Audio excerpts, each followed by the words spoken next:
Haji, media dakwah sunnah.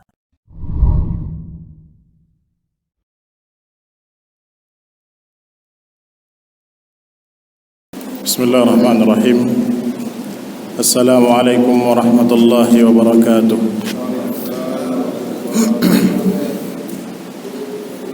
Innal hamdalillah nahmaduhu wa nasta'inuhu wa nastaghfiruhu wa nastahdihi wa natubu ilayh. Wa na'udzu billahi min shururi anfusina wa min sayyiati a'malina. May yahdihillahu fala mudilla lahu wa man yudlilhu fala hadiya lahu. Asyhadu an la ilaha illallah wahdahu la syarika lahu wa asyhadu anna Muhammadan abduhu wa rasuluh sallallahu alaihi wa ala alihi wa sahbihi wa man tabi'ahum bi ihsanin ila yaumiddin. Ma'asyiral muslimin, ikhwani wa akhwati fid din, rahimani Allah wa iyyakum. Alhamdulillah, puji dan syukur kita panjatkan kehadirat Allah Subhanahu wa taala yang kembali mempertemukan kita di majlis yang mulia ini dalam rangka mendalami semulia-mulianya ilmu, yaitu ilmu yang membahas tentang Allah Subhanahu wa taala. Ilmu yang akan menjadi penyelamat kita dari sentuhan api neraka, dan kalaupun terjerumus ke dalamnya, maka ilmu inilah yang akan menyelamatkan kita dan mengeluarkan kita darinya. Untuk orang yang menyempurnakannya, maka dia bisa masuk ke dalam surga tanpa perlu perhitungan amalnya. Masuk seketika bagi yang menyempurnakannya. Namun ada yang tidak sempurna. Kalau Allah Subhanahu wa taala takdirkan ianya harus singgah ke neraka, maka ilmu ini yang akan mengeluarkannya dari azab neraka tersebut. Semoga kehadiran kita bernilai pahala dan menjadi sebab selamatnya kita dari api neraka dan masuknya kita ke dalam surga. Amin ya rabbal alamin. Kemudian salawat dan salam kita kirimkan pada baginda tercinta Nabi Muhammad sallallahu alaihi wasallam dengan ucapan Allahumma salli ala Muhammad wa ala ali Muhammad. Masyaallah muslimin rahimani wa rahimakumullah. Pertemuan yang lalu kita sudah membahas tentang syahadat la ilaha illallah. Syahadat la ilaha illallah yang maknanya la ma'buda bihaqqin illallah. Ya, kita saat ini sedang belajar tentang rukun Islam. Rukun Islam yang pertama la ilaha illallah dan anna Muhammadan Rasulullah. La ilaha illallahnya sudah kita pelajari. Dan la ilaha illallah adalah kunci surga. Namun sebuah kunci tidak akan mampu untuk membuka pintu kalau dia tidak punya gigi-gigi kunci. Dan gigi dari kunci surga itu, dari la ilaha illallah itu adalah ya syarat-syaratnya yang harus dipenuhi. Totalnya ada 7 plus 1 jadi 8, yaitu ilmu. Harus berilmu kita tentang la ilaha illallah. Apa maknanya, apa rukunnya, Apa konsekuensi yang diminta oleh la ilaha illallah tersebut? Harus berilmu tentang itu. Karena kalau hanya mengucapkan la ilaha illallah tapi tidak berilmu tentangnya, inilah yang dilakukan oleh kebanyakan kaum muslimin. Sampai ribuan kali mengucapkan la ilaha illallah, tapi isi dari la ilaha illallah, inti dari la ilaha illallah, itu dia langgar seketika itu pula dia mengucapkannya. Ternyata dia mengucapkannya di mana? Di kuburan. Dalam rangka meminta kepada si penghuni kubur, dan itu adalah penggugur dari inti dari la ilaha illallah. Yang kedua, harus ada yakin. Kalau mengucapkannya dengan keraguan, maka tidak lagi berarti la ilaha illallah tersebut, ataupun meragukan salah satu dari syariat Islam, maka berarti gugurlah la ilaha illallahnya. Kemudian mengucapkannya berikutnya, yang ketiga, harus dengan ikhlas, memurnikan ibadah hanya kepada Allah, tidak boleh ada kesyirikan.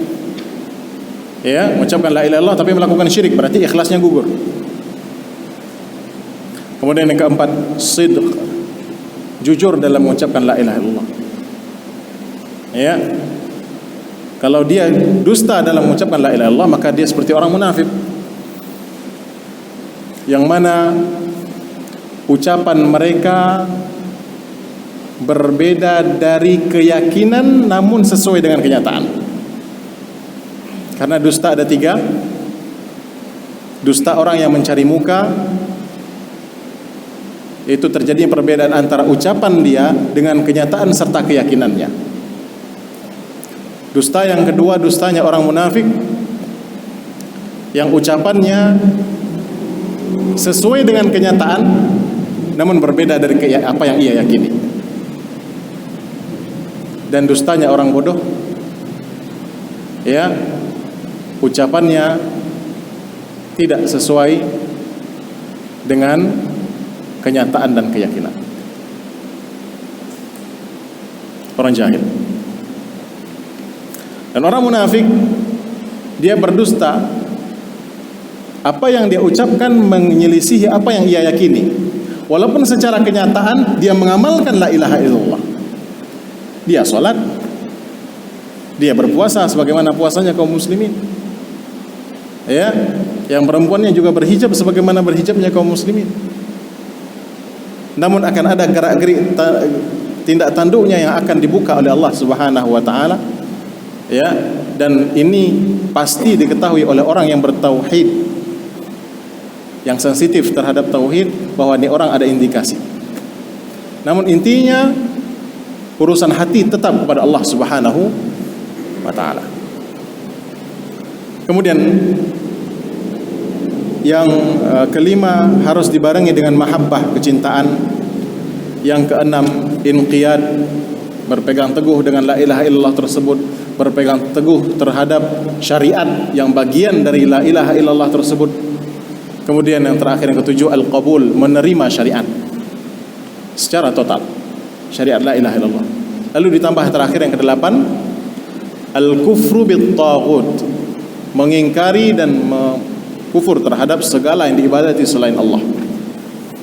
Dan ini inti dari akidah wala dan bara', terutama setiap akhir tahun Masehi ini. Banyak kaum muslimin yang ikut-ikutan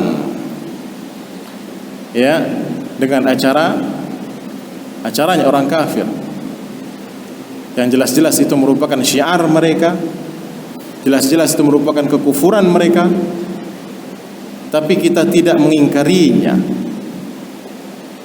malah ikut-ikutan mendukungnya dan mengucapkan selamat kepada mereka. Maka di sini ini namanya toleransi yang kebablasan. Ini dia 8 kunci dari la ilaha illallah, 8 dari gigi kunci la ilaha illallah. Satu saja hilang, maka kunci tersebut tidak lagi bisa membuka pintu surga. Maka kedelapan ini harus ada. Kedelapan ini semuanya harus ada, tidak boleh kurang satu pun. Masyaallah muslimin rahimani wa rahimakumullah.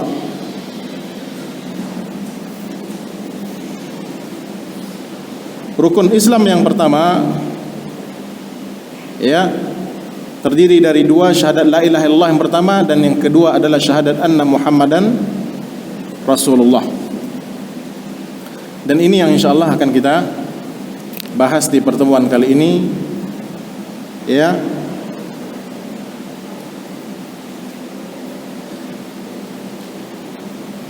Dua syahadat ini merupakan satu rangkaian, tidak bisa dipisah satu sama lain.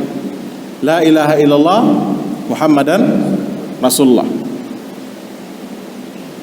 Oleh karena itu,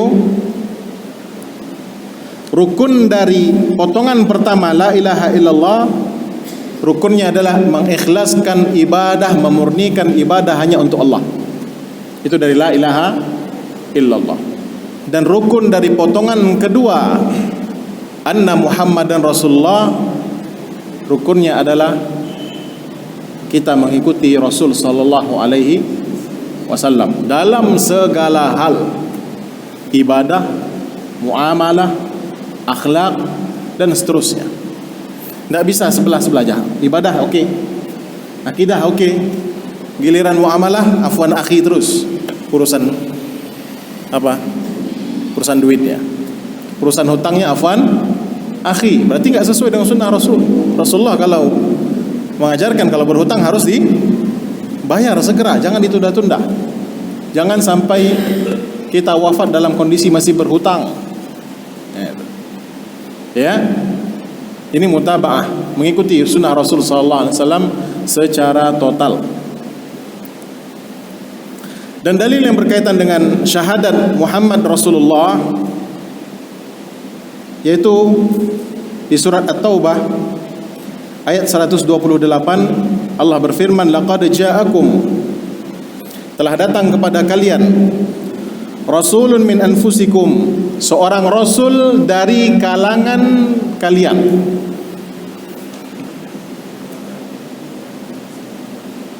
Bukan dari kalangan malaikat.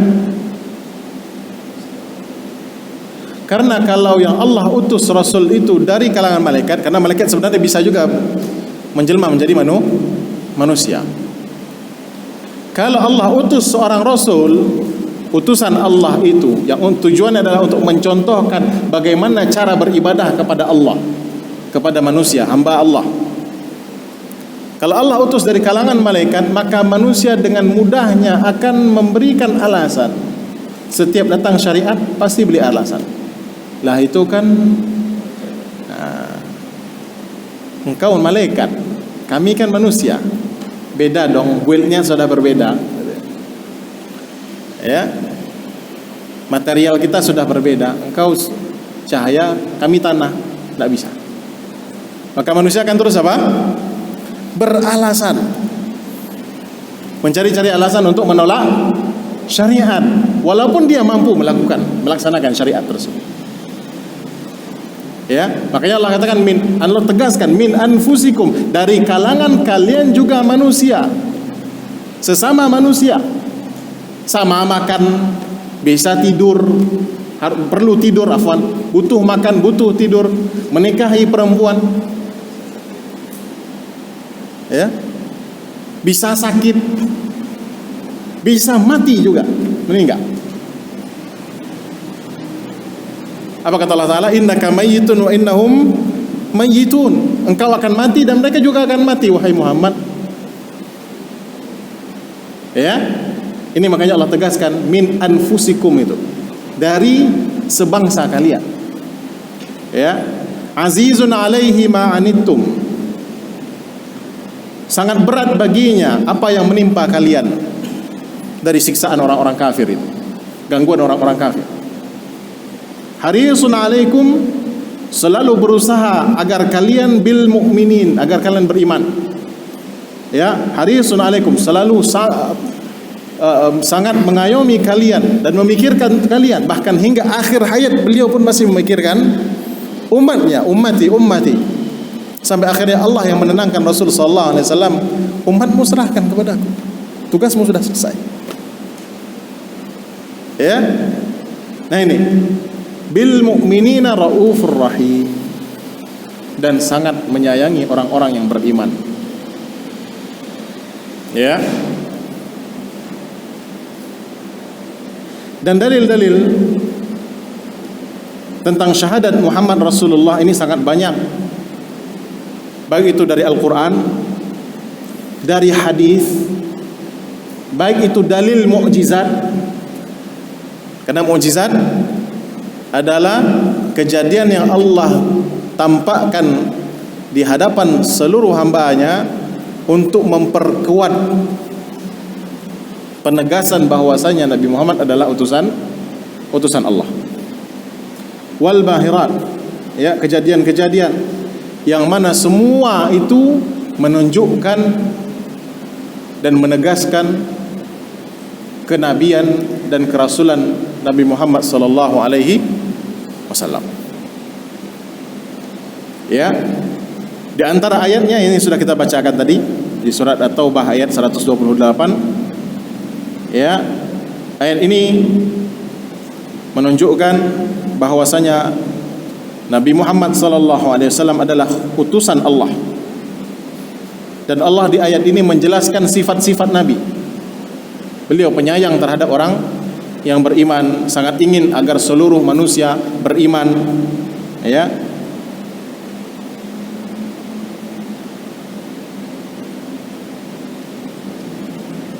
Dan di sini kita sudah jelaskan juga tadi bahwasanya Nabi ini diutus dari kalangan manusia, bukan dari kalangan malaikat, bukan dari kalangan makhluk lain. Ya, tujuannya adalah agar kita bisa menerima syariat ini dengan mudah, karena yang mencontohkannya adalah manusia yang sama dengan kita. Ya. Nah, oleh karena itu ketika ada orang yang ingin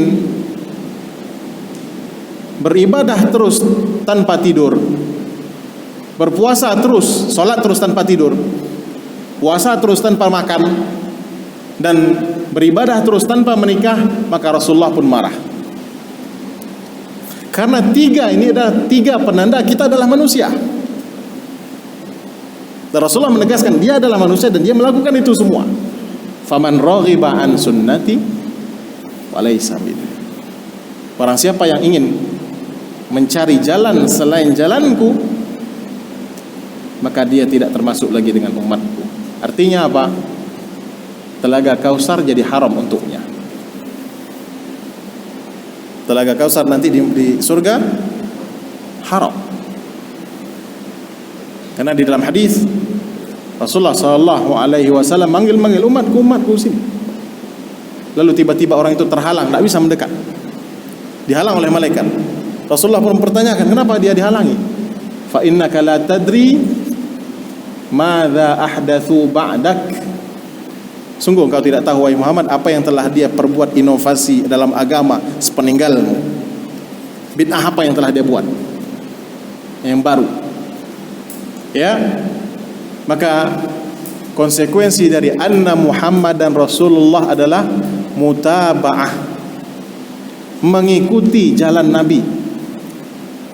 Ya, mengikuti cara Rasul sallallahu alaihi wasallam dalam beribadah kepada Allah, tidak mencari jalan yang lain.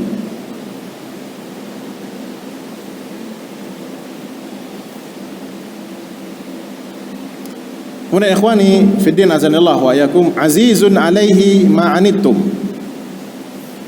syaqun alaih. Aziz di sini adalah ya, berat baginya, ma'anittum, hal yang memberatkan kalian. Ya, al-anatu at-ta'abu, ya, wal masyaqqah, kesulitan. Artinya apa? Rasulullah sallallahu alaihi wasallam akan merasakan kesulitan yang sama apabila umatnya tertimpa kesulitan. Oleh karena itu Rasulullah tidak ingin umatnya ditimpa kesulitan sedikit pun. Rasulullah selalu ingin memudahkan umatnya dalam menjalankan syariat. Ya, makanya syariat ini dimudahkan. Samhah, banyak toleransinya. Ya, makanya Rasulullah katakan bu'itsu bil hanifiyyati samhah. Aku diutus dengan agama yang hanif, yang condong kepada tauhid dan jauh dari syirik, dan samhah, toleransinya yang luar biasa kepada penganutnya. Makanya Allah katakan ma ja'alallahu alaikum fid dini min haraj. Allah tidak menjadikan agama ini sulit bagi kalian. Ya.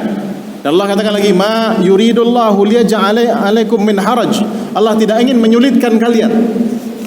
Maka syariat Allah, syariat Nabi Muhammad sallallahu alaihi wasallam, ya, itu mudah. Mudahnya bagaimana? Sejalan dengan kemampuan kita. Sesuai dengan kemampuan kita. Tidak melakukan sesuatu yang luar biasa, yang di luar kemampuan kita. Tidak ada istilahnya sholat 50 kali sehari, tidak ada. Wajibnya hanya 5 kali. Awalnya 50 kali. Dan lebih dari itu sebelumnya. Dipotong sampai 5 kali. Itu pun masih disuruh potong oleh Nabi Musa alaihissalam. Tapi beliau sudah malu, lapor terus ke atas. Ya, jadi sesuai dengan kemampuan kita. Syariat ini sudah didesain memang sesuai dengan kemampuan kita. Tidak ada yang di luar kemampuan kita. Bagi kita yang normal. Tapi begitu kita kondisi tidak normal, itu pun ada rukhsah, kemudahan yang Allah berikan. Dan Allah ingin rukhsah itu dijalankan. Sebagaimana Allah tidak suka kalau maksiatnya dikerjakan. Ya, oleh karena itu Rasulullah SAW tidak pernah meninggalkan qasar salat ketika safar. Tidak pernah. Kenapa? Menjalankan kemudahan. Rasulullah mengajarkan kepada kita kalau ada rukhsah itu dikerjakan. Allah suka kalau rukhsahnya dijalankan. Kalau kondisi tidak di luar normal. Tapi kalau normal, semuanya normal, maka syariat ini sudah didesain sesuai dengan kemampuan kita yang normal. Gitu ya. Dan kenapa agama ini dibilang mudah? Karena kita hanya diminta untuk mengikuti, bukan inovasi. Ya, kita hanya disuruh untuk apa? Mengikuti. Ikuti bagaimana Rasulullah kerjakan itu. Tidak perlu buat yang baru, tidak perlu ditambah, tidak perlu dikurangi. Ya, karena akan semakin sulit dia kalau ditambah-tambah.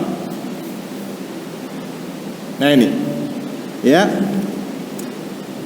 Oleh karena itu Nabi SAW saking ingin mudahnya syariat ini untuk umatnya, Nabi sangat berhati-hati ketika menyampaikan. Jangan sampai salah. Jadi salah-salah nanti malah jadi wajib. Contoh, salat tarawih. Ya, salat tarawih. Pernah Nabi sallallahu alaihi wasallam melakukan salat tarawih biasanya di dalam rumah beliau. Sekali beliau salat di masjid. Ya, seperti ini. Tinggal dari kamar beliau keluar ke masjid. Lalu tiba-tiba ada sahabat yang melihat Nabi salat, ikutlah di belakang. Ya. Salat 2 rakaat atau 4 rakaat. Selesai salam, Rasulullah tegak lagi, tidak dilarang. Oh, lanjut. Ya. Malam pertama selesai. Besok malam kedua, yang awalnya 2 orang jadi 4 orang. Ya, tambah ramai. Selesai, tidak ada masalah. Rasulullah selesai sampai subuh, baru sahur kemudian. Ya. Hari malam ketiga sudah kumpul satu masjid. Menunggu Rasul sallallahu alaihi wasallam keluar untuk mengerjakan salat tarawih. Tapi Rasulullah tidak keluar. Sampai subuh. Setelah subuh Rasulullah, setelah salat baru Rasulullah naik mimbar. Kata Rasulullah sallallahu alaihi wasallam, "Wallahi inni la a'lam annakum ijtama'tumul barihah." Aku tahu kalian tadi malam ngumpul ramai-ramai di sini. Dan aku sengaja tidak keluar untuk salat berjamaah bersama kalian. Karena aku takut, karena ini masih masa-masa tasyri', masih masa-masa syariat itu turun. Kalau ini kita lakukan secara rutin, maka Allah akan rubah statusnya jadi wajib. Dan ini berbahaya, akan menyulitkan kalian umatku nanti. Antum bayangkan saja kalau sudah sholat tarawih itu wajib, wah sudah dosa kalau nggak sholat tarawih berjamaah. Ya, maka hukum asalnya sendiri-sendiri. Oleh karena itu sepeninggal Rasulullah SAW, semenjak itu tidak ada lagi sholat tarawih jamaah masing-masing. Ya, wafat Rasulullah, masuk zaman Abu Bakar masih sendiri-sendiri. 2 tahun itu pemerintahan Abu Bakar, sekitar 2 tahun. Wafat Abu Bakar, diambil alih oleh Umar, barulah diadakan kembali salat tarawih itu berjamaah. Apa kata Umar? Ni'mal bid'atu hadhihi, inilah bid'ah paling nikmat ini. Seolah-olah bid'ah, padahal bukan bid'ah, sudah pernah dikerjakan oleh Rasul sallallahu alaihi wasallam, cuma enggak diteruskan, bahaya. Tapi karena Rasulullah sudah wafat, pensyariatan sudah terhenti, sudah sempurna, berarti tidak akan ada perubahan lagi, sudah baku, maka dikerjakanlah oleh Umar. Dan sudah ada contohnya dari Nabi sallallahu alaihi wasallam, dan perkataan Umar ini dijadikan dalil oleh orang-orang pecinta bid'ah adanya bid'ah hasanah. Ini contoh satu. Contoh kedua, Rasulullah bersabda, laula an asyqa ala ummati la amartuhum bisiwak ma'a kulli shalah. Kalaulah bukan karena aku khawatir akan memberatkan umatku, aku akan wajibkan setiap wudu harus bersiwak. Kalau kita tidak punya siwak gimana?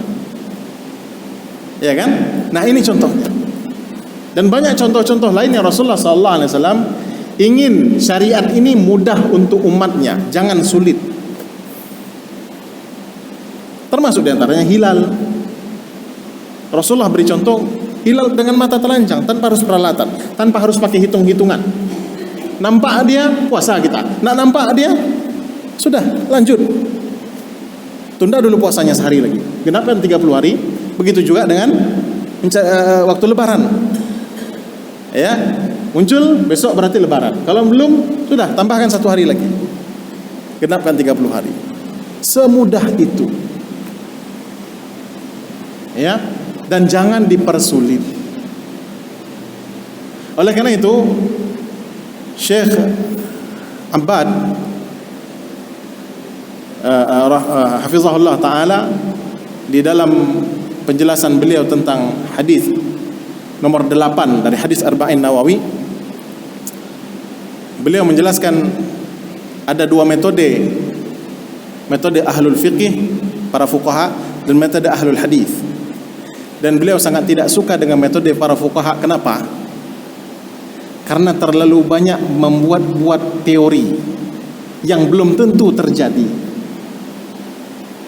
dan itu akan memberatkan umat. Contoh apa? Contohnya adalah kalau kita sholat, sejadahnya panjang, antum sholat di ujung sana, ternyata di sebelah sini ada najisnya. Ini gimana caranya? Gitu ya. Apa yang harus dilakukan? Oh, macam-macam itu. Ada yang begini pendapat, ada begini pendapat. Nah, kalau itu real terjadi, tidak masalah.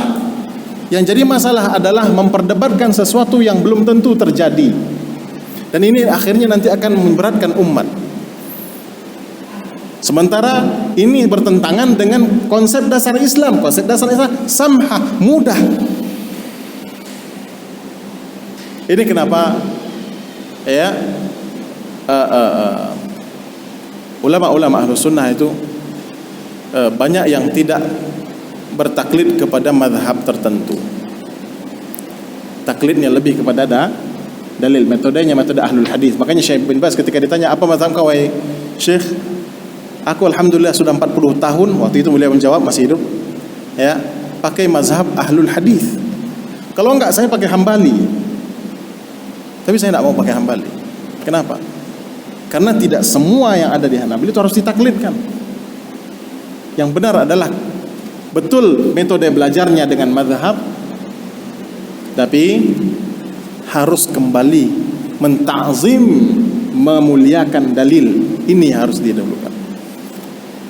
Karena inilah yang selamat. Ya. Nah, ini dia maksud dari azizun alaihi ma'anittum. Ya. Makanya Rasulullah SAW ketika ada dua pilihan, beliau selalu memilih mana yang lebih mudah. Ya. Selagi yang lebih mudah tersebut tidak dosa. Ya, kalau ada dua urusan, dua-duanya mubah, tapi yang salah satu lebih mudah daripada yang lain, maka kerjakan, cari yang lebih mudah urusannya. Kalau ada yang simpel, kenapa dipersulit? Itu intinya. Ya, selagi tidak dosa. Kemudian beliau juga pernah melakukan suatu amalan, tapi beliau lebih memilih untuk meninggalkan amalan tersebut demi memudahkan umatnya. Dan ini kejadian, ya, seperti yang kita ceritakan tadi, salat tarawih berjamaah.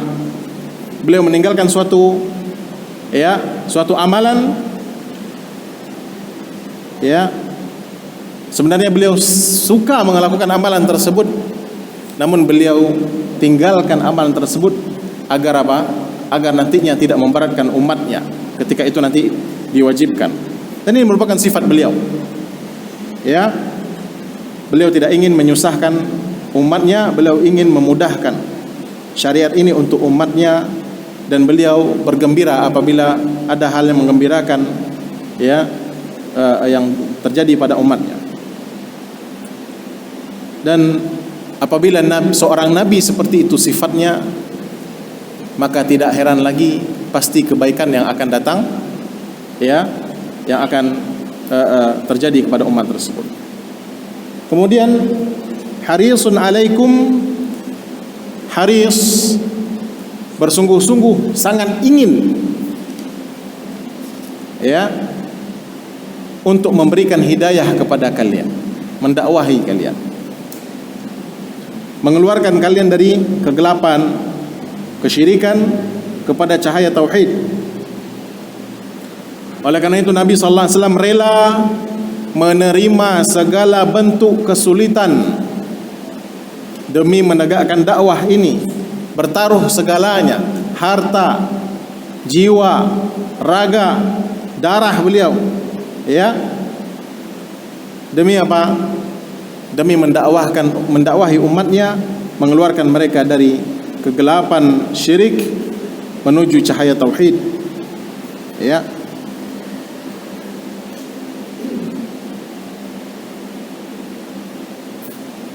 Kemudian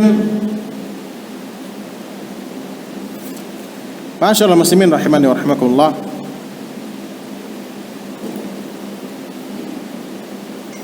di antara sifat Nabi SAW juga adalah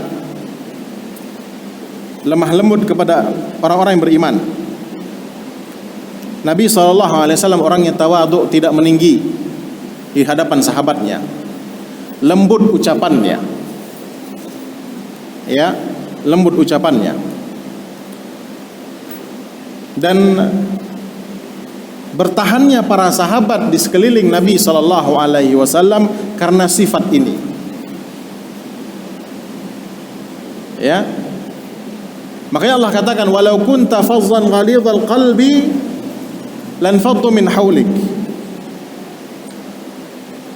Ya, wahai Muhammad, kalau engkau bersikap keras, omonganmu kasar, hatimu keras, lanfaddu min haulik, mereka akan berpaling darimu. Dan mereka ini siapa? Sahabat, bukan orang kafir.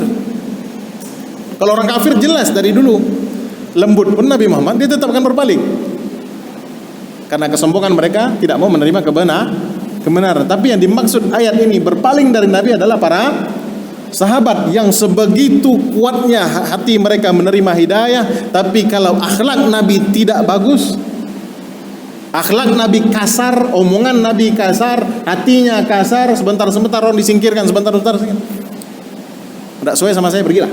Nah, itu seperti itu, akan cabut semuanya. Sahabat itu tidak akan ada yang mau bertahan dengan Nabi. Tapi karena kelembutan inilah para sahabat bertahan, ya, mau berjuang bersama Nabi SAW. Oleh karena itu, di dalam ayat ini ada 5 sifat Nabi. Yang pertama sifatnya annahu minkum, Nabi adalah seorang manusia seperti kita. Yang kedua, Nabi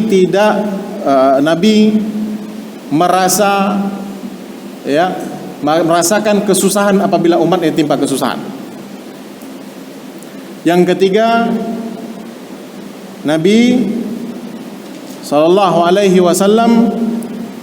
selalu berusaha agar sampai hidayah itu kepada kita. Yang keempat, lemah lembut kepada orang yang beriman. Dan yang kelima, sifat penyayang beliau.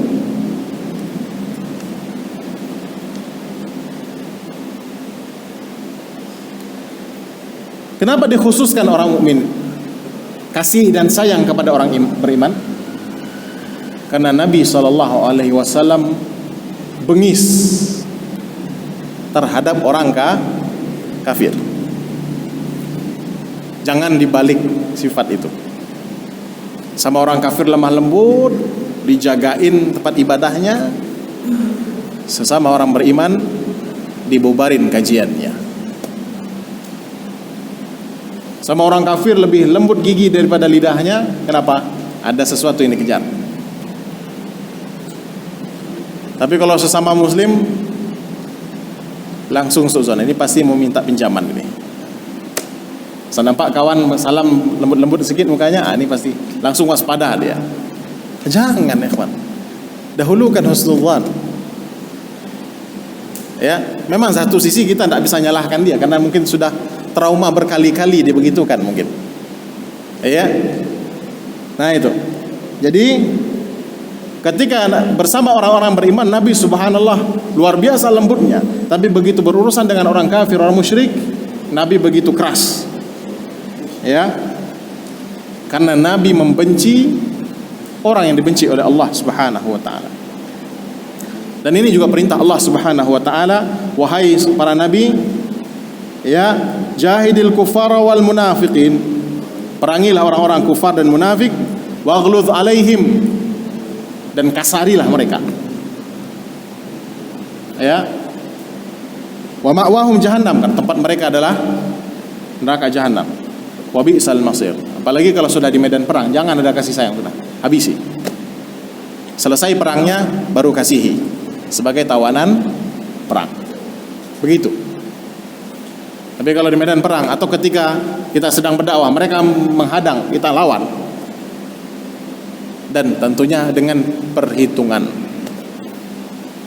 Ya, dengan apa? Perhitungan. Kalau sudah waktunya dilawan baru dilawan. Kalau belum ya jangan dulu. Ya, maka dilawan di sini adalah ketika di medan perang. Jadi Nabi SAW sifat kasih sayang beliau khusus kepada orang beriman. Dan begitu pula sesama orang beriman harus punya sifat ini, dua sifat ini. Ya. Seharusnya kita sebagai orang beriman menjaga dua sifat ini sesama kita. Ya. Maka kita diperintahkan asyidda 'alal kufar, keras kepada orang kafir, ruhama bainahum, saling menyayangi sesama mereka. Dan ini sifat Nabi sallallahu alaihi wasallam, dan kita seharusnya sebagai umatnya meniru sifat Nabi sallallahu alaihi wasallam yang dua ini, pengasih dan penyayang kepada sesama mukmin. Masyaallah muslimin rahimani wa rahimakumullah. Berikutnya Al-Imam Muhammad bin Abdul Wahhab melanjutkan matannya. Wa ma'na syahadatu anna Muhammadan Rasulullah,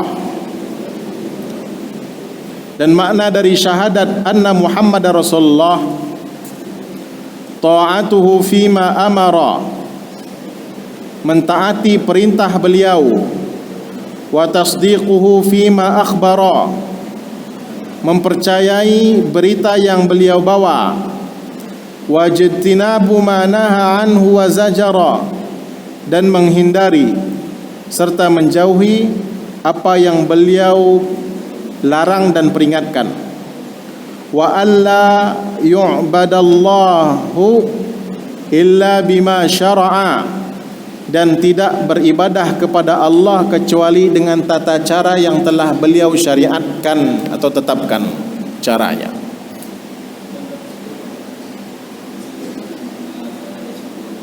Gimana? Apa enggak kurang dengar saya?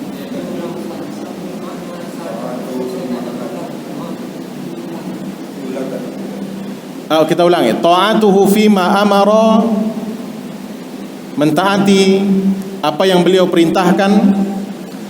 Wa tasdiquhu fima akhbara, mempercayai apa yang beliau kabarkan. Wajtinabu ma naha anhu wa zajara, dan menjauhi serta meninggalkan apa yang beliau larang dan apa yang beliau peringatkan. Wa alla yu'badallahu illa bima syara'a, dan tidak beribadah kepada Allah kecuali dengan tata cara yang telah beliau syariatkan dan tetapkan. Dan ini matan, masih matan dari usul salasah, dan harusnya kita hafal. Harusnya, karena matannya lebih pendek, syarahnya panjang. Ya, syarahnya ada yang tipis seperti ini, ada yang berjilid-jilid juga ada. Nah, banyak syarahnya. Tapi matannya kita hafal. Ya, pelan-pelan saja, dan kata-katanya bagus, ada sajaannya. Ya, wa ma'na syahadati anna Muhammadar Rasulullah ta'atuhu fima amar, tasdiquhu fima akhbar, wajtinabu ma naha anhu wa zajar, wa alla yu'badallahu illa bima syara'. Ini matannya. Masyaallah muslimin rahimani wa rahimakumullah. Jadi syahadat anna Muhammadan Rasulullah ternyata memiliki makna dan memiliki konsekuensi. Bukan hanya sebatas pengucapan lafaz anna Muhammadar Rasulullah, asyhadu anna Muhammadar Rasulullah, enggak cukup batas ucapan saja. Maknanya ada dan konsekuensinya ada. Enggak cukup ucapan saja. Ya. Maknanya, apa makna dari syahadat anna Muhammadar Rasulullah? Bahwasanya kita mengakui, mengikrarkan dengan lisan kita dan dengan hati kita bahwasanya beliau Nabi Muhammad itu adalah utusan Allah. Kita mengucapkannya dengan lisan kita, meyakininya dengan hati kita bahwasanya beliau adalah utusan Allah Subhanahu wa taala. Ya, mengucapkan tapi maknanya tidak ngerti. Ya, atau makna yang mengerti tapi dilanggar. Ketika ada sunnah Nabi malah diolok-olok, malah didustakan. Padahal konsekuensi kita kalau mengimani beliau adalah utusan Allah, maka kita harus ikut. Adapun orang yang melafazkannya dengan lisannya tapi hatinya mengingkari, maka ini orang munafik. Sebagaimana Allah sebutkan di dalam surah Al-Munafiqun, apabila datang kepadamu, idza ja'akal munafiqun, apabila datang orang-orang kafir kepadamu wahai Muhammad, mereka bersaksi mengucapkan asyhadu anna Muhammadan Rasulullah di depan Rasul, dan Allah tahu engkau adalah Rasul, dan Allah bersaksi bahwasanya orang munafik adalah para pendusta. Kalau subhanallah ikhwan, kalau kita sudah Allah jadi saksi kalau kita adalah pendusta, subhanallah, mau kemana antum muka mau tertolak? Ya, di langit dan bumi sudah tertolak muka antum itu. Sudah ada cap dustanya dari Allah Ta'ala. Mau kemana kita ngadap lagi di bumi Allah ini? Kenapa? Karena sudah dapat cap kesaksian dari Allah. Ini pendusta. Mau bermanis muka seperti apapun di hadapan Nabi Muhammad, Allah tahu. Mau sekeras apapun, selantang apapun kita ucapkan dengan lisan kita, anna Muhammadan Rasulullah, tapi hati kita menolak itu, Allah tahu. Kita bisa membodohi manusia, kita bisa membohongi manusia, tapi Allah tidak bisa didustakan. Allah tahu. Innal munafiqina lakadzibun. Ittakhadhu aymanahum junnah. Ini ciri orang munafikin ini.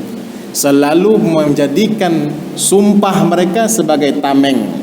Selalu bersembunyi di balik sumpah. Sumpah demi Allah aku beriman. Apa artinya sumpah? Hati Anda sendiri mengingkari. Apa artinya ucapan Anda? Yang Anda sendiri tidak yakin dengan ucapan Anda itu. Ya, ini orang munafik. Ya, ini orang munafik. Ya, nah ini orang-orang munafik selalu menjadikan kesaksian mereka sebagai apa? Sebagai pelindung. Makanya ketika mereka dah terdesak, oh sudah, saya masuk Islam saja. Dan dalam syariat kita, kalau orang sudah mengucapkan la ilaha illallah, walaupun di tengah panasnya medan perperangan, tidak boleh lagi diganggu, sudah terhenti sudah. Karena tujuan perang kita itu. Ini bedanya orang yang berperang. Jihad itu bedanya. Kita berjihad, tujuan kita agar orang mengucapkan kalimat itu untuk meninggikan kalimat la ilaha illallah. Tapi kalau kita bunuh juga, berarti kita mencari sesuatu yang lain. Makanya ketika itu terjadi di zaman Rasulullah SAW, apa kata Rasulullah? Halla syaqaqta sadrah. Kenapa tidak engkau belah aja hatinya? Marah Rasulullah. Kenapa? Karena kalau orang sudah mengucapkan la ilaha illallah, sudah stop. Jangan engkau arahkan lagi senapangmu kepadanya. Jangan engkau hunuskan lagi pedangmu ke leher orang itu. Sudah, berhenti. Itulah tujuan perang kita. Karena itulah perang kita ada. Kalau enggak itu ngapain kita berletih-letih mempertaruhkan nyawa kita untuk itu.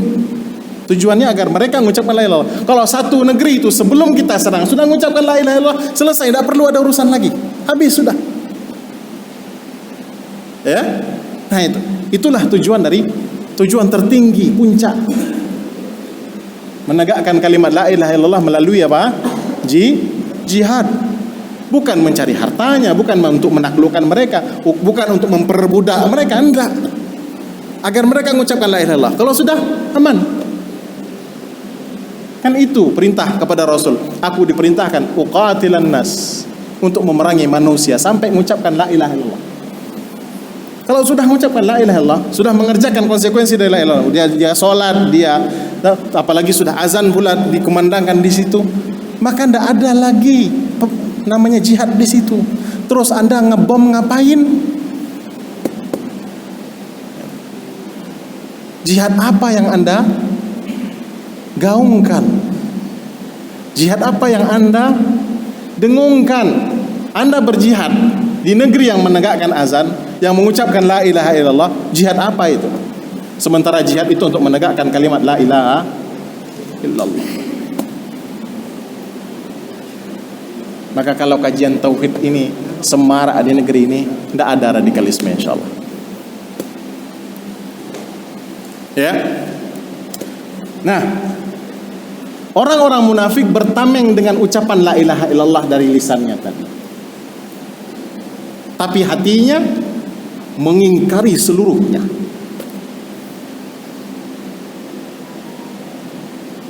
Oleh karena itu, ucapan lisan saja tidak cukup. Ya, karena kalau mengucapkan ya dengan lisan saja tapi hati enggak, orang munafik sudah melakukannya. Dan hasilnya mereka penghuni kerak neraka. Kenapa? Karena sudah mengucapkan tapi hati mengingkari. Berikutnya, mengimani dengan hati tapi tidak mau mengucapkan pun tidak bisa. Dan ini sudah dilakukan oleh orang musyrik. Mereka tahu di dalam hati sanubari mereka, Muhammad ini adalah utusan Allah. Orang Nasrani juga tahu. Orang Yahudi juga tahu. Ya'rifunahu kama ya'rifuna abna'ahum. Mereka kenal dengan Nabi ini sebagaimana kenal anak sendiri. Cuman kenapa? Karena mereka tahu kalau ini sudah terucap, hati sudah mengakui, maka semua yang ada pada mereka runtuh semuanya. Tinggalkan. Itu konsekuensinya. Makanya orang kufar itu, orang musyrikin itu tidak mau mengucapkan la ilaha illallah, tidak mau mengucapkan anna Muhammadar Rasulullah, karena mereka tahu konsekuensi dari la ilaha illallah Muhammadar Rasulullah harus meninggalkan apa yang mereka kerjakan sekarang, dan itu yang berat hati mereka.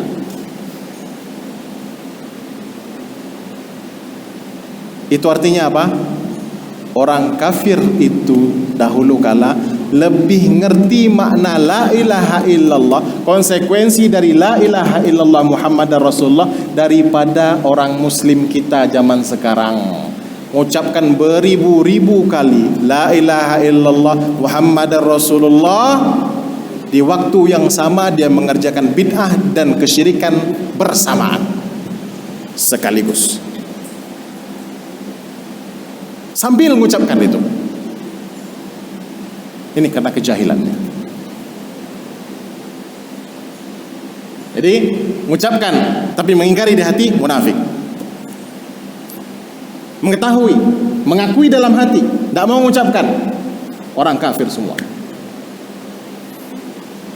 Tapi outputnya, hasilnya di neraka tidak seburuk orang munafik. Nah ini, orang munafik dikerak, orang kafir yang jelas-jelas menampakkan kekafirannya itu masih, ya, kalau dibilang lebih ringan enggak juga, enggak, namanya neraka itu enggak ada yang ringan dong. Cuma lebih ringan lah daripada orang munafik. Ya, kenapa? Karena mereka kafir tapi jelas menampakkan kekafirannya. Kami tidak mau menerima Islam, jelas. Orang munafik dia gabung sama kita, hidup bersama kita, tidur satu selimut dengan kita istilahnya, tapi nusuk kita dalam selimut itu. Makanya tempatnya lebih parah daripada orang kafir, daripada golongan yang kedua, yang dia tahu tapi tidak mengucapkan. Dan ini pemimpinnya adalah Abu Talib. Tahu, yakin keponakannya itu utusan Allah, yakin, bahkan sudah dibela. Tapi pas urusan mengucapkannya tidak mau.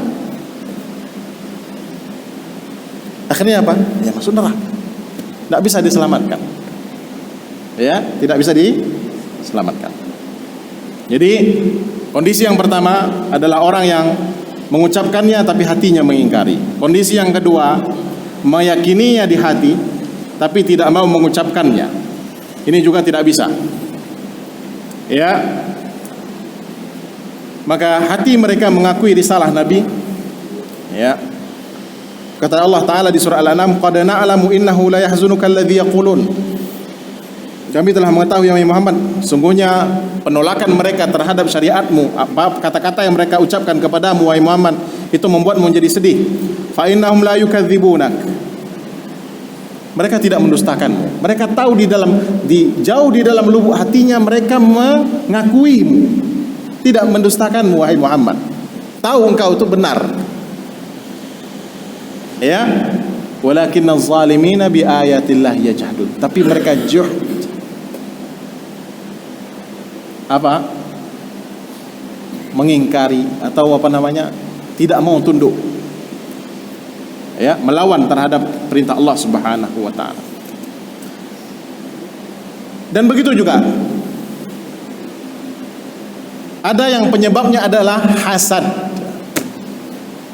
Tidak mau beriman karena apa? Hasad, dengkinya kepada Nabi Muhammad sallallahu alaihi wasallam. Dan ini adalah orang-orang Yahudi. Dan begitu juga sebagian orang-orang musyrikin Arab. Di antaranya Abu Jahal, Amr bin Hisham. Ya, apa kata Abu Jahal? Kami tahu Muhammad itu betul. Kami tahu Muhammad itu bawa risalah dari Allah Ta'ala. Karena kalau yang ucapan kata-kata yang kayak gitu, kami sudah melihat mana penyair yang paling hebat. Tidak ada yang kayak Muhammad itu kata-katanya. Kami sudah melihat bagaimana mantra sihir yang paling hebat. Bukan kayak Muhammad itu omongannya. Yang dibawa oleh Muhammad itu tidak ada yang bisa dipikirkan oleh manusia manapun. Tahu dia, itu murni wahyu dari Allah Ta'ala. Tahu dia. Tapi karena Muhammad itu bukan dari suku aku, gengsi dong. Apa kata sukuku nanti? Kalau kita tunduk di bawah sukunya si Muhammad, dengki. Orang Yahudi sama, dari dulu mereka bikin planning jauh-jauh hari, ingin bagaimana Nabi terakhir dari kalangan Yahudi. Apa yang mereka lakukan? Mereka ingin meyahudikan proyek besar, proyek multi years, jangka panjang, ingin meyahudikan Jazirah Arab, dan itu target mereka ratusan tahun. Dan benar mereka lakukan. Awalnya lembut. Makanya ada orang Arab. Sebenarnya kan agama Yahudi itu bukan untuk orang Arab. Yahudi dan Nasrani agama untuk Bani Israel saja, bukan non Bani Israel. Oleh karena itu Anda kalau mengaku orang Indonesia tapi Anda berhidung pesek, kulit agak gelap-gelap sedikit, ngaku sebagai orang Kristen, itu sebenarnya bukan agama untuk Anda, wahai saudaraku sesama Indonesia. Itu untuk orang yang berhidung mancung, berambut biru, berambut pirang dan matanya biru. Siapa itu? Mereka Bani Israel. Orang-orang apa? Karena agama itu khusus untuk mereka, bukan untuk di luar mereka. Dan orang Yahudi karena tahu tempat akan diutusnya Nabi itu adalah Jazirah Arab, lebih spesifiknya adalah sebuah negeri yang banyak tanah hitamnya, hamparan kurmanya, dan itu adalah kota Yasrib, Madinah sekarang.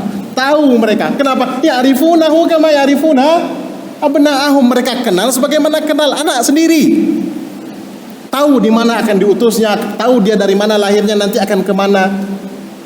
Sudah, bahkan hijrah itu sudah ada di dalam Injil dan Taurat.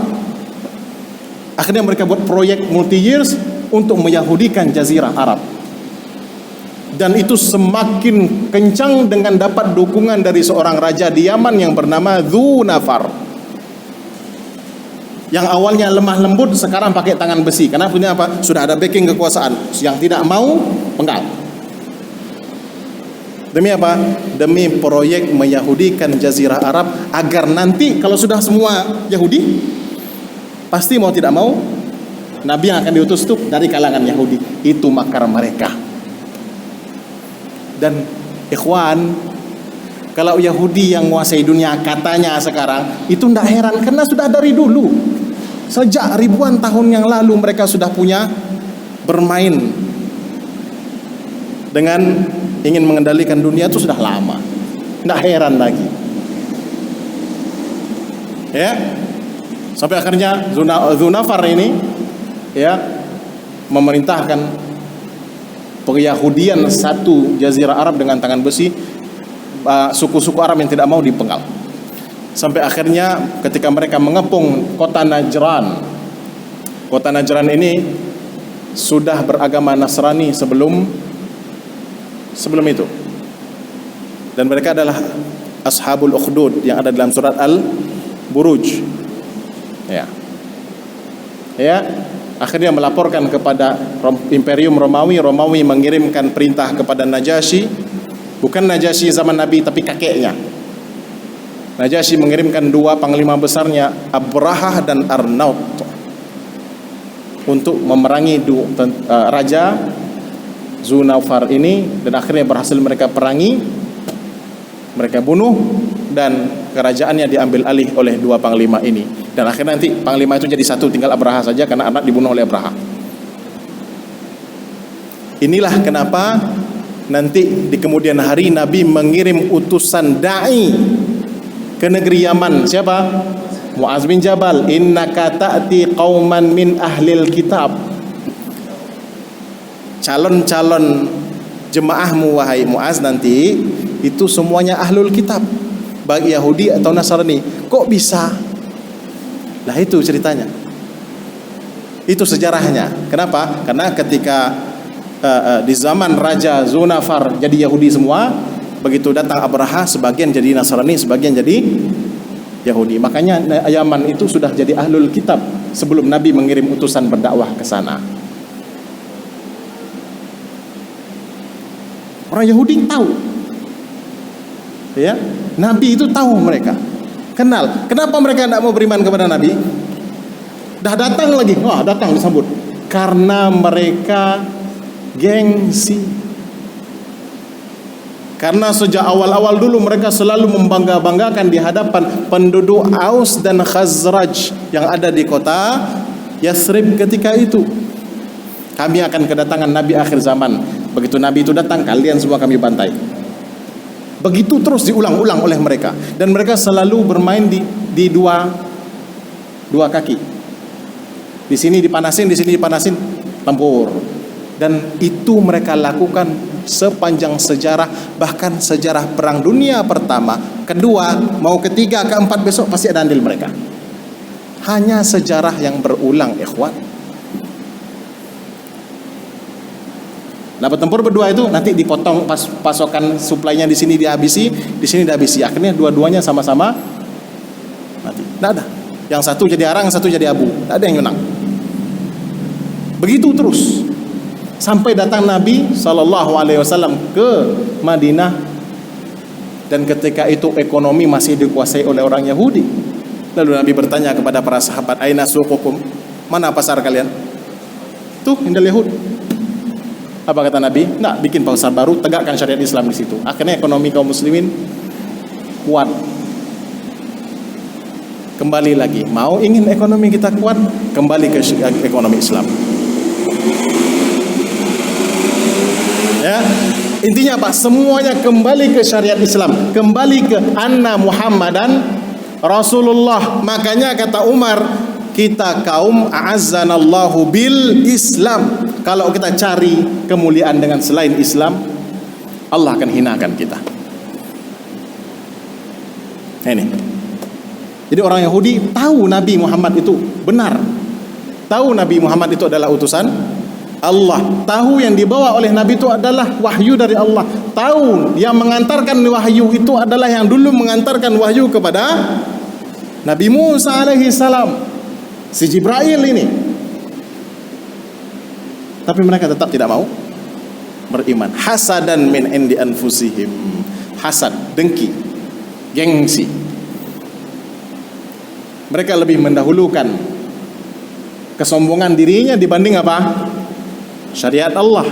Kalau kita sudah mendahulukan kesombongan kita di hadapan Allah, di hadapan ayat Allah, di hadapan hadis Rasulullah, maka laknatlah yang kita dapat. Makanya ghairil maghdubi alaihim waladhdallin. Al-maghdub yang terlaknat. Siapa mereka? Orang Yahudi yang dimurkai oleh Allah. Kenapa? Sudah tahu ilmunya. Ilmu apa? Ilmu tentang Nabi Muhammad mereka sudah punya,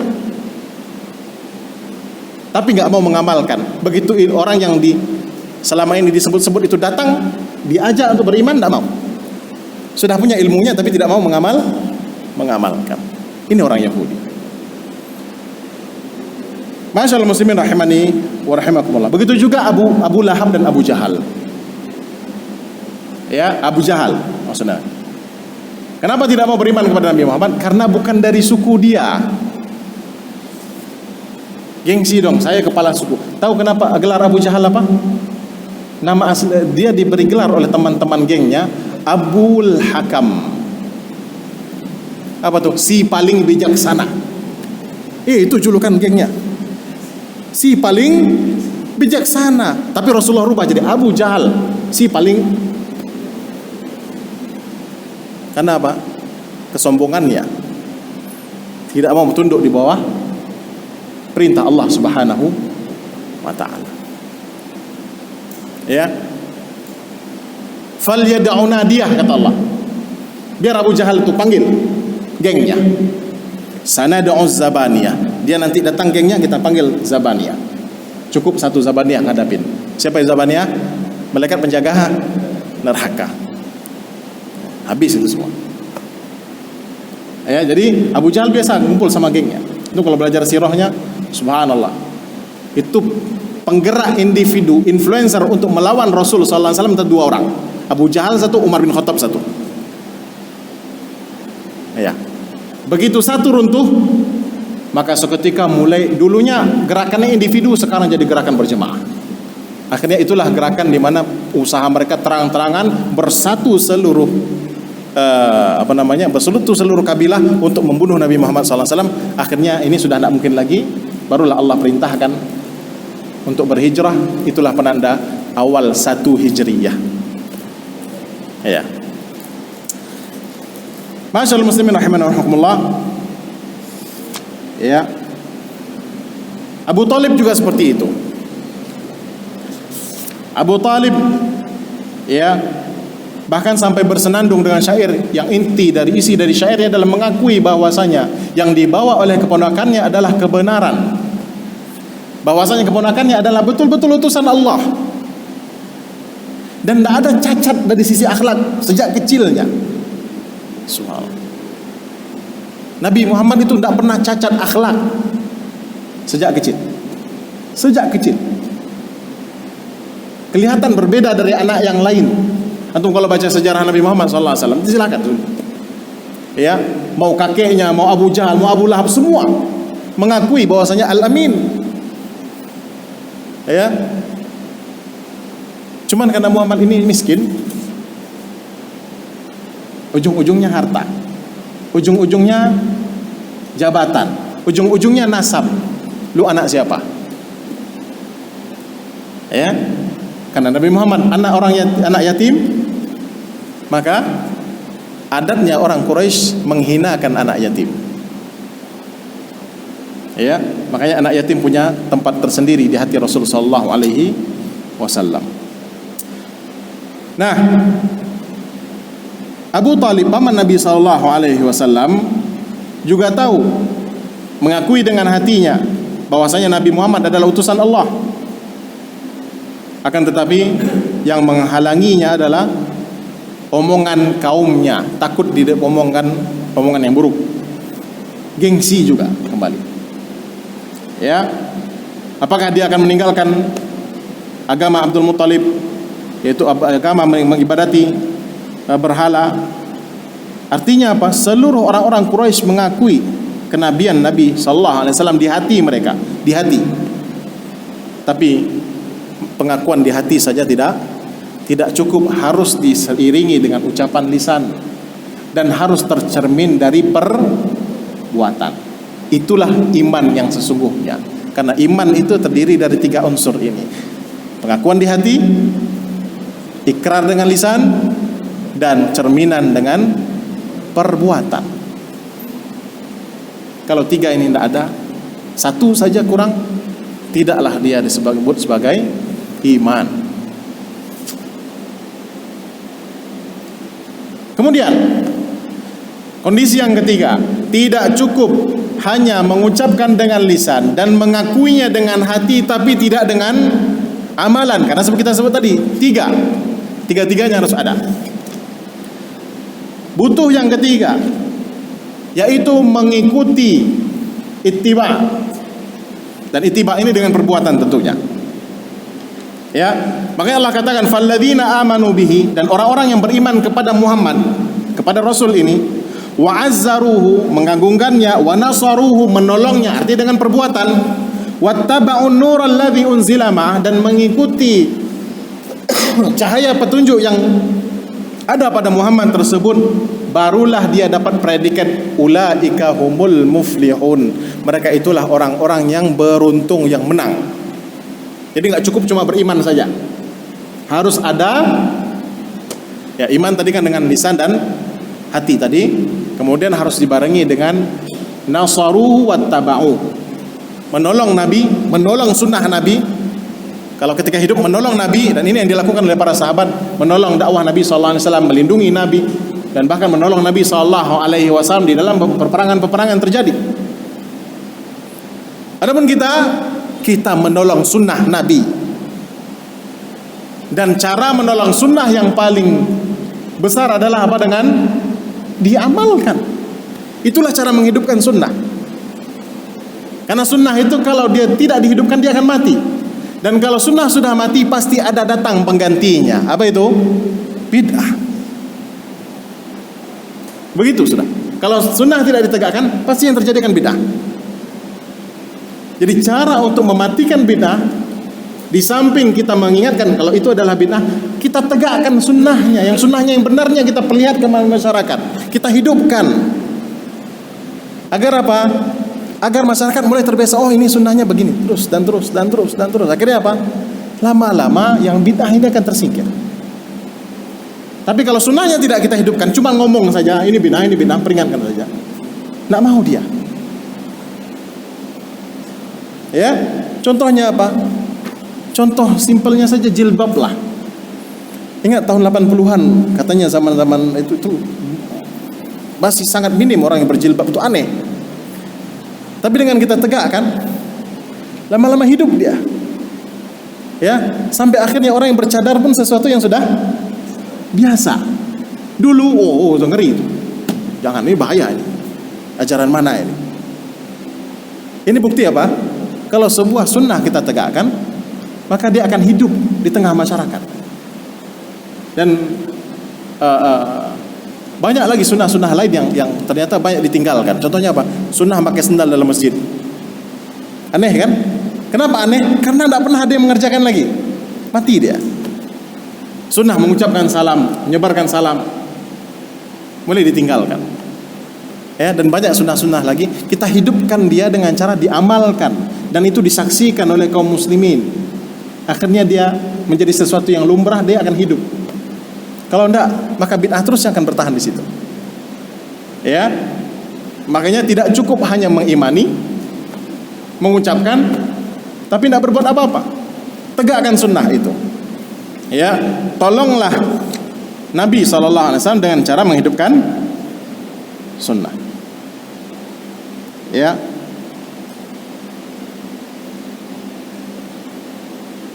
Bahkan sebagaimana tadi ini masih penjelasan tentang Abu Talib. Ya, Abu Talib itu dia sudah mengimani dengan hati, sudah melindungi dengan fisik, berarti sudah mengerjakan amalan. Tapi ketika diperintah untuk ikut Nabi dengan mengucapkan la ilaha, ya paman sudah dibimbing itu, ya paman ucapkan la ilaha illallah, la ilaha illallah, tidak mau dia ngikut. Akhirnya apa? Ya, akhirnya wafat dalam kekufuran dan masuk ke dalam neraka. Ya.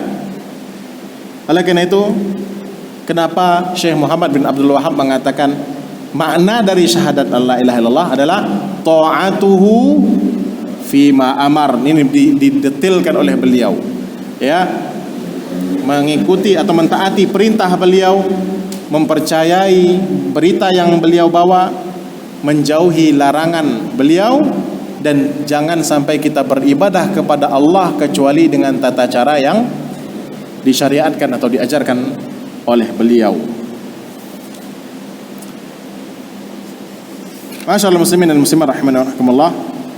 Inilah dia inti dari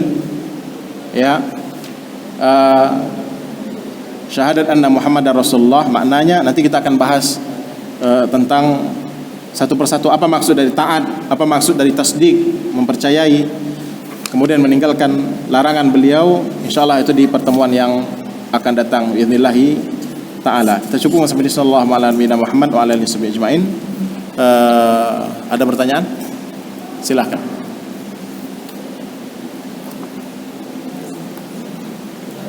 Ya, silakan.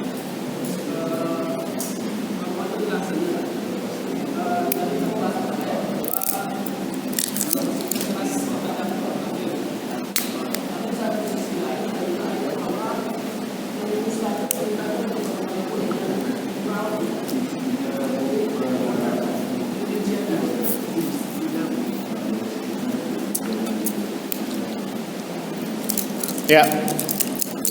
Di dalam ayat Allah mengatakan asyidda 'alal kufar, keras terhadap orang kafir.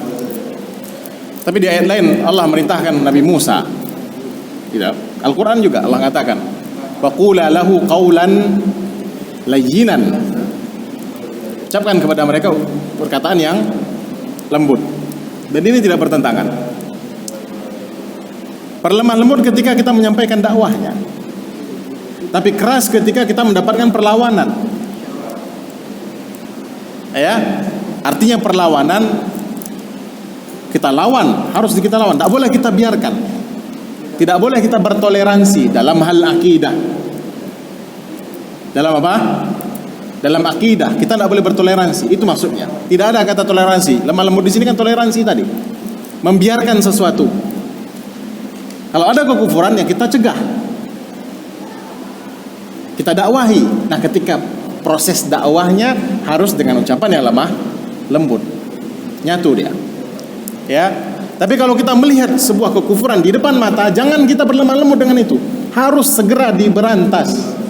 Dan pemberantasan kekufuran berbeda-beda levelnya, tidak satu level. Dan tidak satu kondisi.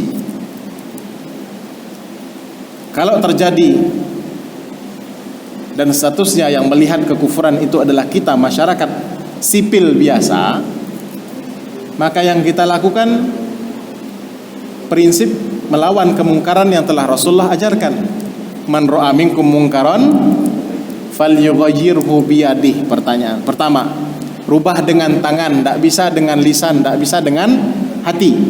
Bagaimana dengan tangan? Kalau kita punya kuasa, kita sebagai masyarakat sipil, kekuasaan kita ada batasnya. Kalau itu terjadi di daerah kekuasaan kita, maksudnya apa? Rumah kita, ya, terjadinya di dalam lokasi properti kita, tanah hak milik kita, yang di situ punya kuasa penuh kita, maka lakukan dengan tangan. Anak kita megang HP, buka YouTube, terus isinya kesyirikan, sihir dalam bentuk kartun, ya, banyak kan? Apalagi kalau sudah sering Disney itu sudah isinya sihir semua itu. Jangan biasakan anak kita mentoleransi sihir dari kecil. Bahaya ini. Ini pesan-pesan tersublimasi istilahnya. Bahasa keren ya. Ya. Nah ini. Nah, di situ kita berkuasa. Hentikan, ambil, rubah, ganti, cari channel lain. YouFit Kids kan ada. Atau cari channel-channel yang lain, acara-acara yang lain. Ya, ini biadi, tidak bisa bilisani. Kalau misalnya yang kejadian itu di luar kuasa kita, oh ternyata apa? Teman kita, tetangga kita misalnya, itu di luar kuasa kita, maka turun level statusnya dari yang tertinggi adalah dengan tangan, turun menjadi dengan lisan, sampaikan. Tidak bisa, laporkan. Supaya apa? Supaya yang posisinya lebih tinggi, yang kuasanya lebih luas, untuk bisa menindak. Lapor antum ke RT atau ke RW atau ke lurah, camat, Kapolsek, Kapolres, Kapolda, dan terus begitu terus. Itulah fungsi adanya pemerintahan.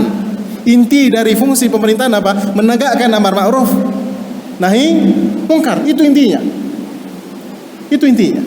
Adanya pemerintahan, adanya sebuah negara itu. Makanya tidak boleh satu malam tanpa pemimpin itu, nggak boleh. Bahaya. Itu sama satu malam tidak ada amar ma'ruf nahi mungkar. Wah, bahaya itu.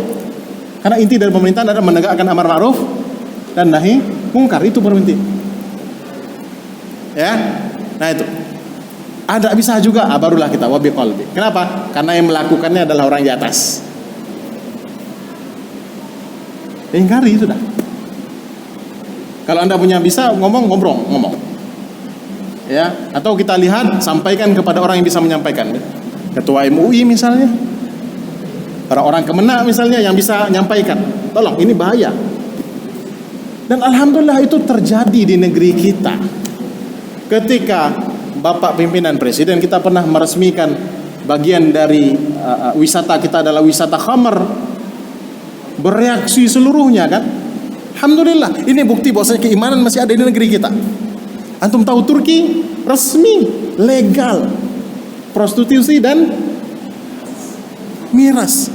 Wallahi ana sudah pernah, dan tidak sekali dua kali, semua orang yang pernah berwisata ke Turki semua ngakui lebih susah, lebih mudah cari khamar daripada air putih. Wallahi ikhwan, antum lebih mudah air putih ya khamar. Khamar diperangi di sini di mana-mana. Alhamdulillah, negeri kita menegakkan syariat Islam. Dan itulah fungsinya pemerintah. Tegak. Nah, sampaikan. Ada bisa juga baru biqalbi. Wa dzalika adhaful iman. Itulah yang paling. Jadi tidak ada pertentangan antara lemah lembut, itu adalah dalam kondisi proses dakwahnya dan muamalahnya. Tapi kalau dalam urusan akidah, tidak ada toleransi. Lakum dinukum waliyadin. Dan ini untuk orang kafir ya. Jangan lakum dinukum waliyadin untuk sesama orang mukmin. Diajak sholat, lakum dinukum waliyadin. Orang kafir Anda. Itu tanyakan, kita balikkan lagi pertanyaannya. Anda yang berdalil dengan lakum dinukum waliyadin itu surat apa? Surat Al-Kafirun. Berarti antum orang kafir. Nah, jangan. Kalau Anda ngaku seorang muslim, Anda harus sholat. Karena konsekuensi dari la ilaha illallah dan Muhammad Rasulullah yang Anda ucapkan, Anda harus sholat. Kalau nggak sholat berarti keduanya ini rusak. Dipertanyakan keislaman Anda. Apalagi kalau Anda bawa pakai lakum dinukum waliyadin, semakin fikslah membenarkan kalau itu Anda sudah berada di luar Islam. Jangan, hati-hati. Ya, Allah Ta'ala lah. Mungkin kita cukupkan sampai sini. Subhanakallahumma bihamdik, asyhadu an la ilaha illa anta astaghfiruka wa atubu ilaik. Assalamualaikum warahmatullahi wabarakatuh.